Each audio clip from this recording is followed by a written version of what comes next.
This year I wanted to try something a little different. So for those of you guys who have been watching my Christmas light videos from 2019 and beyond, you guys know that I partnered with a company to test out some of their commercial lights along my roof line.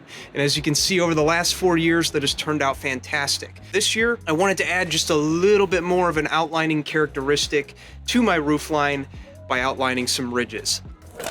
The first step of this whole thing is going to be pre-bulbing and maybe pre-clipping the lights. I like to do that in the warmth of my house because this time of year it does get notoriously cold outside. We're in the 30s and 40s, not too bad, but it's just better to do it inside because, believe it or not, one thing I've come to find, and you're gonna see this in a video coming up where I'm talking about outlining the doors and windows of the house, is the clips are much less rigid and much more flexible when the temperatures are warmer, as opposed to doing it in the cold. If you live in a place where it gets cold, you'll find that things get rigid and they're more likely to break. So I find it better to do that in the warmth of your house when things are much, warmer and much easier to bend without breaking.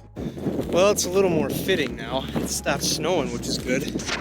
Look at that beautiful view. Oh yeah, love that. So, got the stuff up here. Bulbs are on, ready to go.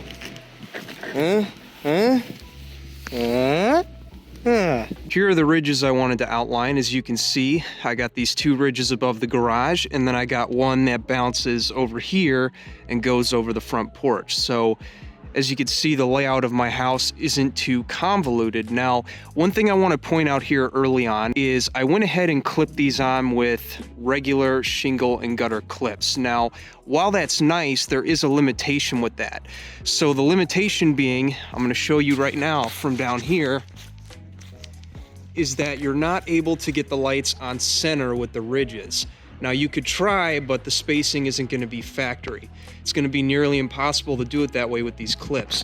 So if you want to do the factory spacing and you want them on center, you're going to have to buy a special ridge clip, which I personally decided against because I really only have one vantage point with this house when people look at it during the holidays, and that's this street right here, right? I'm actually fortunate enough to live at the end of a long street where when people drive by at night, they could see this house.